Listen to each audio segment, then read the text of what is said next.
Hi, and in this video what I'm going to do is I'm going to talk about the thinking that goes behind which trinket I should use on various fights in Nighthold. Now, I frequently get asked which trinket should I use, and people give me a choice on which ones should it be. Unfortunately, a lot of the time the answer has to come sim yourself, but even then it's not quite so straightforward. And then someone asked again just last week, oh, would you mind going through how you decide which trinkets to use? And I thought, I was thinking those terms anyway, because finally, I now have a Convergence of Fates, which was the one missing from my collection for a very long time.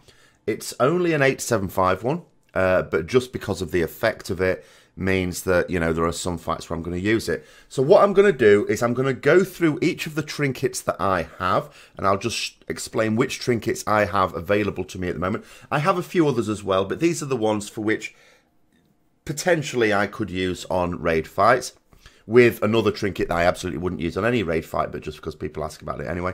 So I have access to Kil'jaeden's Burning Wish, Convergence of Fates, Hunger of the Pack, Memento of Angerboda, the Horn of Valor, Draft of Souls, and Claw of the Crystalline Scorpid.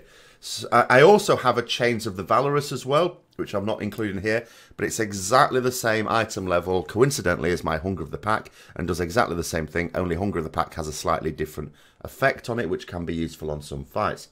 So what I'm going to do is go down the list, basically, of these trinkets and explain under what conditions they might be useful, and under what conditions you shouldn't use them, and talk about which fight maybe you could use them. So Kil'jaeden's Burning Wish, first of all. Now, on the face of it, this is our best trinket. Of course it is. It's a legendary trinket. However, because it's not as simple as, oh, it's our best trinket, so we use it, you have to consider, do we get as much damage from this as we do some other legendary, sorry. The answer is frequently no. I do have access to most of our BIS DPS legendaries. I have the cloak, for example, and the belt, which is what I use basically on fights. So I don't need to use this one. Is there a situation under which this one could be useful? Well, only if you wanted to look really good on, I suppose, the first boss in Nighthold. Because especially if you've got loads of ads coming in, you can use that to blow the hell out of them, especially when you've got people getting blown back on Shockwave and getting even more ads in. However, is it usefully used on any of the fights in Nighthold? If you've got access to the other legendaries, the DPS legendaries like the belt or the good ring or the cloak, then no, not really. If you don't have access to at least two of those other legendaries, though, actually this one is not bad. It's not a bad DPS legendary by any means. Even on single target, it can be decent. Just make sure you use it. So then we come to Convergence of Fates. Now, it's the lowest item level of my trinkets that I use. But again, what you're using it for is the effect. And that's where it becomes important. Are you going to take advantage of that effect? What it means is, if you are going to use Convergence of Fates, you have to use Crusade off cooldown. Are you going to do that? There are some fights where you would not do that. The other thing you have to consider is it going to allow you to get, either it has to do one of two things. It either has to allow you to get an extra use out of Crusade over the course of the fight, or it has to allow you to use Crusade at a more convenient time. So I'll give you an example of each of these. So, for example, because I'd got it, and I got it in normal mode, so that's 875, and we were doing our mythic farm clear this week, so I was trying it out. I just used it on each of the first few bosses without even thinking. So on Scorpion, yeah, okay, because I'm going to use Crusade on cooldown, might as well use it. Trilliac, same sort of thing, I'm going to use Crusade on cooldown, yeah, okay, might as well use it. Anomaly was a slightly different thing. I should have known this, but it was only the first few bosses, so I wasn't really paying attention. I know that on Anomaly, with our kill time, there is no way it's going to allow me an extra use of Crusade. I'm going to get 2 uses of Crusade on Mythic Chronomatic Anomaly. I'm going to get to use it at the start and at some point later in the fight. And it makes no difference whether I have Convergence of Fates or not, I'm going to get 2 uses. As a result, it's actually not a good trinket for me on that one. So you have to consider your likely kill time. Now, it's a little bit of a gamble, that one. You have to consider your likely kill time. If even getting you have to consider reasonable procs is not going to allow you an extra use, then it's a case of don't use it. Now, another example might be Croesus, say. Now, Croesus, let's say you're only just beating the Berserk. So 6-minute fight. Now, normally, you are only going to get 3 uses of Crusade. But if you use it on cooldown, you could potentially get 4 with this. Now, you have to be very careful, because if you were to use it on cooldown, you have to consider there might be certain times when, for example, you're having to pop Crusade and then in the middle of it go out for Burning Pitch. That is almost certain to happen. But then you just consider yourself, well, is it worth it? Because you can't say you're going to get 4 full uses out of it, even with a 6-minute kill time. Because as I say, on one of them, at least you are going to go out with Burning Pitch with it, and therefore not be doing any damage. But if you're in the sort of raid that goes out, soaks the Burning Pitch, and then you're actually really good at soaking the Burning Pitch, so you can move smartly through, maybe hitting adds on the way, but you can nonetheless get smartly back into DPS as soon as you've soaked, so you're only losing a few seconds effectively, it can well be worth it then. If, however, you're a bit more like mine, where I find myself having to run from ad to ad because we don't always soak brilliantly, then it's not going to be useful. And I didn't use it myself for that reason, because you also have to consider, okay, if it's only worth a third or a half of an extra Crusade, the only other thing it's given me is that strength, and it's the lowest item level of all my trinkets. All my other trinkets are going to give me better baseline stats as well. And then the other thing is in terms of convenience of time when you can use Crusade. So Star Augur Mythic, ever since the nerf, I have found use of Crusade to be a complete nightmare, because I use Crusade at the start. I then also get to use it in the Frost phase, no problem. Then the Fell phase comes up. Well, it's not available at the start of that. And normally, what we used to do, we've changed now, but what we used to do was pop Heroism after the first Fell Nova, because most people's cooldowns lined up for that. And so did mine before the nerfs. But then they've nerfed it, and we're beating these phases too quickly now. And so it's not even ready then. So what inevitably happens is when I pop Crusade during the Fell phase, I am going to have to go out for a Fell Nova at some point. And because it's the second Fell Nova, there's a Grand Conjunction immediately after it. And we have a lot of melee. So I always bite the bullet. I always sort of say to people, we need to get into clear space, because the number of wipes we've had from that. So I don't even try and get into melee range of the boss, because I will be one of the good ones that will just stand back and go, do you know what, let's deal with Grand Conjunction first and then get in. So I waste a lot of that Crusade, and that affects it quite badly.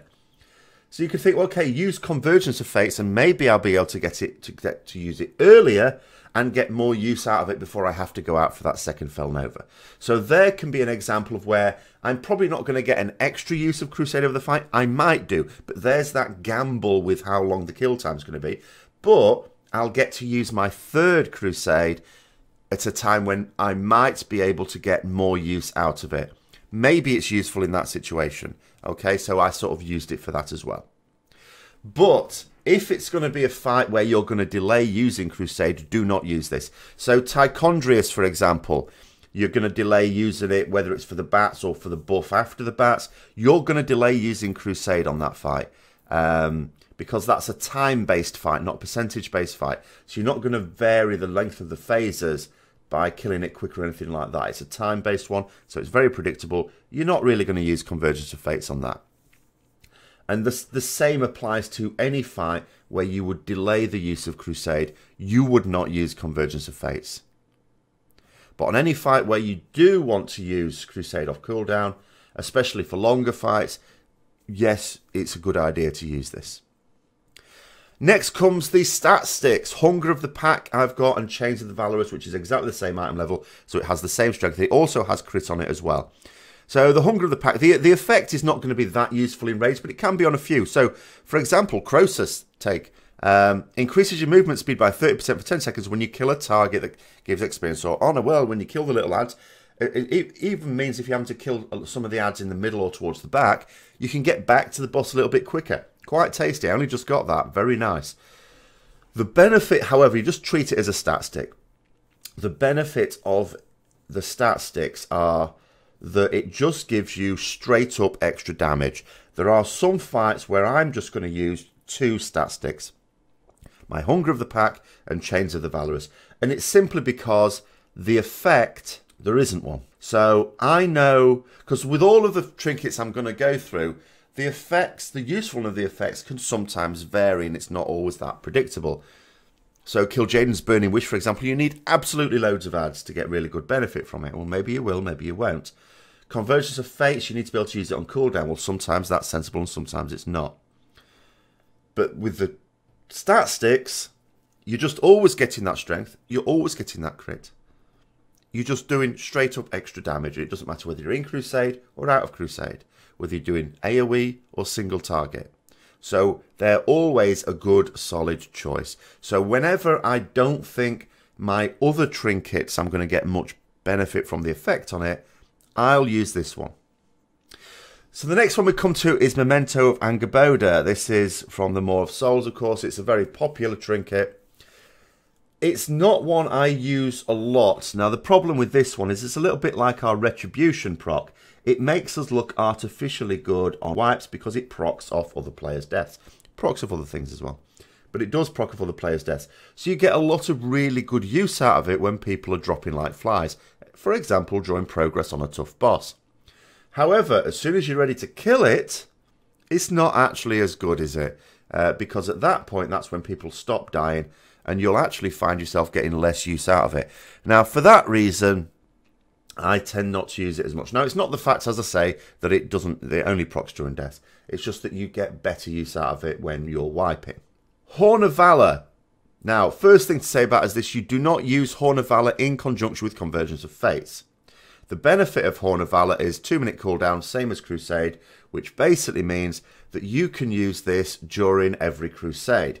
Now, it lasts for 30 seconds, which means if your Crusade lasts for longer, you sort of want to delay its use. So this is the sort of thing when I had my first Horns of Valor and Faulty Countermeasure, the same sort of thing, is macro it to Crusade. But my Crusade is 37.5 seconds long because I've got all the traits in it and I've got 3 Wrath of the Ashbringer relics. So I end up delaying this by about 6 or 7 seconds ideally, just so that I can get maximum use out of it. Now, when it comes to comparing Faulty Countermeasure to Horn of Valor, you'll notice Faulty Countermeasure isn't here. That's because I don't have a high item level 1. Faulty Countermeasure tends to be better in single target for the same item level. Horn of Valor tends to be better in AoE because Faulty Countermeasure is ultimately a single target trinket, whereas Horn of Valor just buffs your stats, so it's useful in both single target and AoE. So for AoE purposes, use Horn of Valor if you've got a choice between the two. You can't use 2 on-use ones anyway, because they won't work at the same time. And as I say, don't use Horn of Valor at the same time as Convergence of Fates, because then what happens is you're using your Crusade more frequently. Well, Horn of Valor's not up now, so it goes out of sync. It's no use. You lose the benefit. But when would I use Horn of Valor? Ultimately, I would use Horn of Valor when, first of all, as I say, I'm not using Convergence of Fates, but also that it's really, really important that I maximise my damage during Crusade. So if there are any particular key phases, like, say, Tichondrius, right, whether I use my Crusade after the bat phase, when we're getting benefit of that buff, again, that's when we're trying to burn the boss down, obviously use Horn of Valor, because that's going to amplify your Crusade. Or if, as the last couple of times we've done this, I've been on bats and I'm using it on bats, again, the idea is it's an important DPS phase. This is going to buff it. So that's the sort of ideal situation to use a Horn of Valor. Now, Claw of the Crystalline Scorpid is a really good trinket for us. The downside is that it's a cleave trinket that procs off attacks, which means it can proc a couple of things. First of all, if you're not quite facing you've got ads, but you're not quite facing them, then it means it can miss them. So you have to be very, very careful to make sure you're facing the maximum number of ads, because it just cleaves as a cone in front of you. The second thing is, and it's really annoying when you see this because it's got a very obvious graphic, is when you're running towards something and you judge or something like that and it procs just in front of you and hasn't hit anything. Now, I got a normal mode of this when Nighthold first came out and I was trying it out, and on some fights it was quite good, and on some fights it was shocking, it did nothing. So you have to consider the types of fights on. Obviously, it's going to be better on fights with like cleave fights. But it's also decent on single target as long as you can sort of stay in melee range of it. You don't want, if you've got a lot of heavy movement, it's not necessarily as useful because it keeps proccing when you're just running towards stuff and maybe judging stuff from afar, ready to get into it and things like that. But just, it's a case of try it out, see how much damage it does on each fight. It's perfectly sensible to use this on the majority of fights if you don't have access to other decent ones. You can see I've got an item level 900 one, which, for this, when you're doing mythic mode, is not brilliant, but then it drops off the first boss. That's sort of the baseline item level for mythic. I do sort of coin it now and then just to try and get a higher item level one, but that's not happened so far. But yeah, it's a decent trinket. It's a nice solid trinket to use on a lot of the fights. There's a lot of cleave in Nighthold type fights. In fact, it's not uncommon, you'll notice, for people who pass highly, to see them using Convergence of Fates and Claw of the Crystalline Scorpion. They are a common combination. You can consider, out of all the trinkets in Nighthold, they're probably reliably the best trinkets. The Elemental Foci can be good and can be bad. I don't have that one. I'm not particularly that bothered about it. It's so unreliable. But in terms of good solid choices, if you've got to say which are your two best trinkets from the Nighthold bosses themselves, not necessarily for Nighthold, because a lot of those are still ones you get in dungeons, then these are the two. And you can use these on most bosses pretty well. And Claw of the Crystalline Scorpion you can actually use on every boss, and it can be okay. But if I don't use it on every boss because I have access to a decent smattering of high item level trinkets myself. So finally that brings us on to Draft of Souls. Now I put this one in here purely for completeness. It's a trinket I have. I got it very early on. I got it from my first cache. 900 item level Draft of Souls. Now, when Nighthold was just about to be released, it looked amazing, this. In fact, Convergence of Fates and Draft of Souls were going to be our must-get trinkets. But the reason why Draft of Souls was going to be so good is because with Convergence of Fates, we should be able to get it to line up with every crusade. No longer the case. Ever since Convergence of Fates was nerfed, which was very early on, no longer the case. Draft of Souls is not that great for us.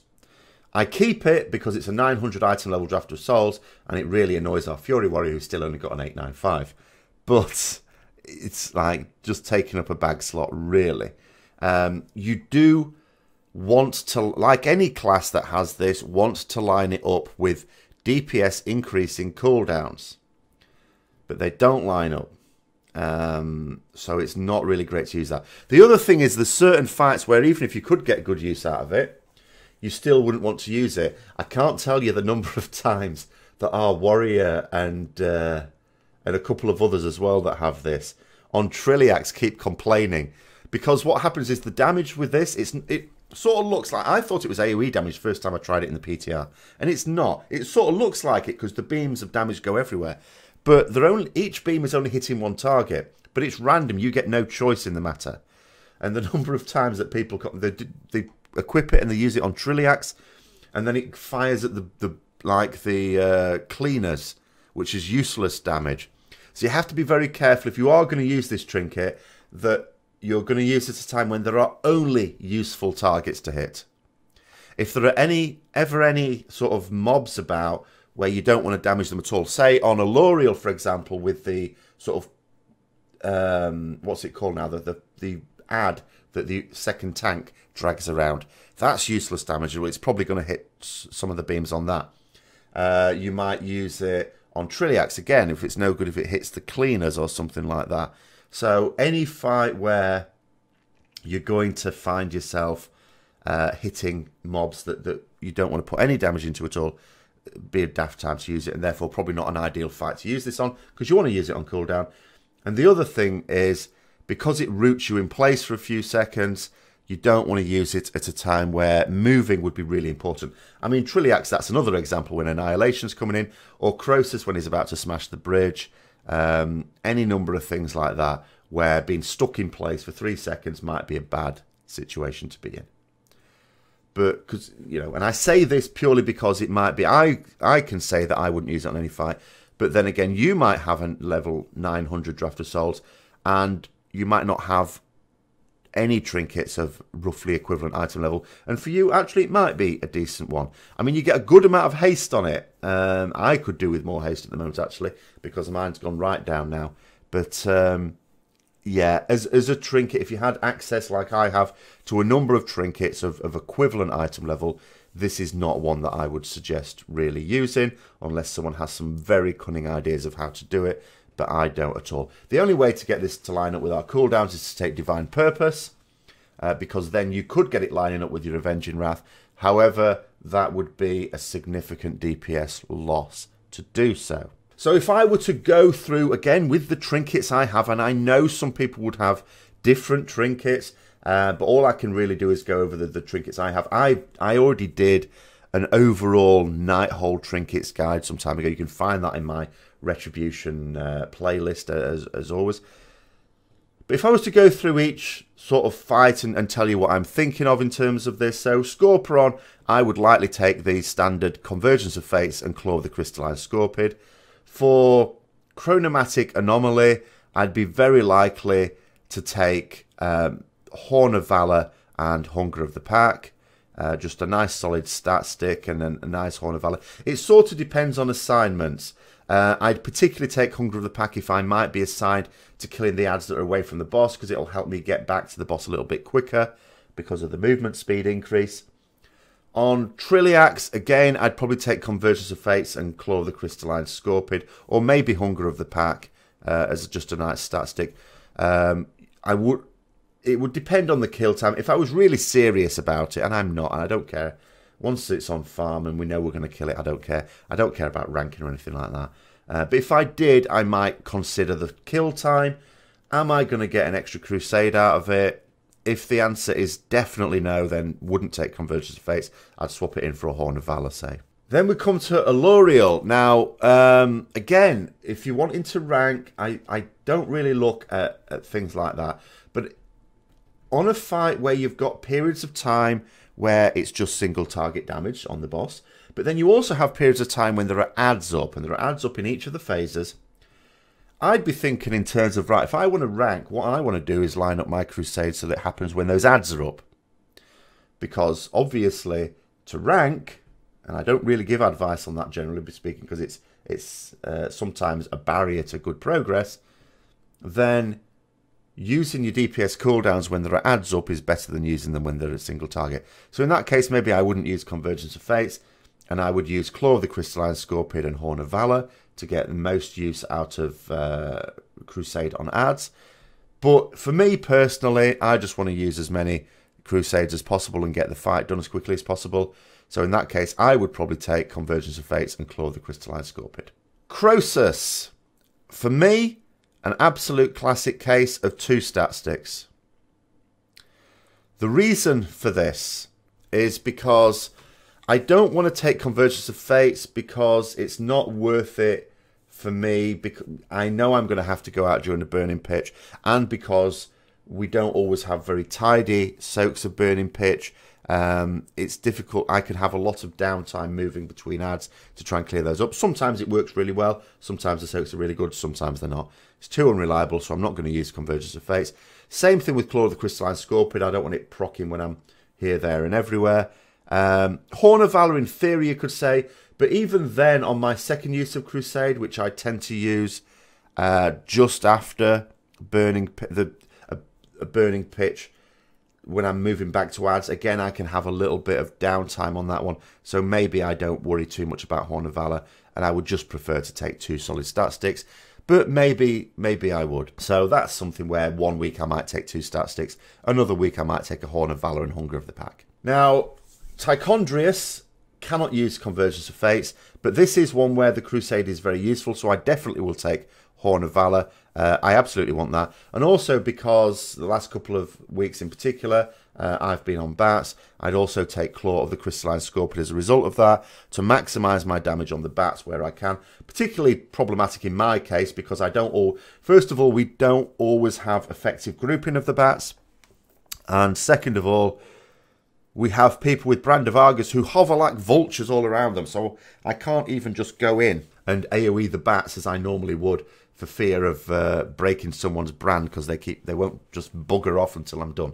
Next one, what would the next one be? Botanist. So on Botanist, it's effectively a single target fight. This there are brief periods when particularly in phase 2 with Lashers, But they die so quickly from other people as well that I don't have to worry about anything like that. Crusade is sort of very much delayed. I have to make sure I have a Crusade ready for the start of Phase 3 because that's when we use Heroism. So I'm not going to use Convergence of Fates on that one. Even though there is a theoretical possibility that if I did and used Crusade off cooldown, that I could get 3 use out of Crusade before Phase 3 instead of 2, and then still be able to use it on the 3rd phase. But it's a huge gamble, you know, and maybe it'll pay off and maybe it won't, so I'll leave that up to you. Personally, I would just rather go for Steady, and I would probably go for Horn of Valor and Hunger of the Pack in my particular case.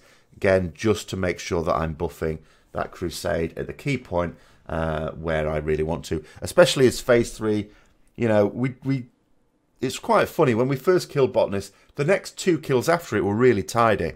Ever since then, tidy has not really been the word to use against it. That Phase 3... things go wrong every time. One time it wasn't our fault, it was a bug, and the plasma spheres didn't spawn. But nonetheless, we want to burn that boss down as quickly as possible before shit hits the fan. So I just go for Steady on that one. Comes to Star Augur, I do use Convergence of Fates in an attempt to try and get a more convenient Crusade out of the Fell phase. And again, I also use my Hunger of the Pack, just a solid stat stick on that one as well. And then Elisand, haven't killed Elisand on Mythic, so still making it up. I am going for Convergence of Fates as well as Hunger of the Pack. Now you might think, well, why not Claw the Crystalline Scorpion? There's a bit of cleave in there. The cleave has to be sort of controlled, and although I'm not going to suggest that the damage of an errant Claw the Crystalline Scorpion is going to kill a mob quicker than we want it to, it's just extra cleave that I can't control. So I'd rather use just a stat stick on it so that we can very carefully control when the red ad dies and when the blue ad dies, because that seems to be quite important for this particular fight. So there we are. Hopefully that sort of answers a few questions. I know a load of you are now going to be asking, but I have these trinkets, which should I use between those? Unfortunately, the answer is going to come and sim it. Sometimes it's obvious. Sometimes people show me a trick and it's like, well, that one's such low item level, you're not going to get any use out of it compared to the others. But in a lot of cases, it is a case of sim it. But sim it on the right parameters. Don't sim for patchwork if actually what you're talking about is something like Alorial, where there's actually adds up at certain points as well. You know, maybe more like a Beast Lord type fight. Consider the different options you have in Simcraft. Consider the different fight lengths you have available to you in Simcraft when you are simming these for yourself. And always use the most up-to-date version of Simulation Craft as well. So I hope you found that interesting. If you did, don't forget to like, comment, subscribe and share further content. And until next time, I'll see you later.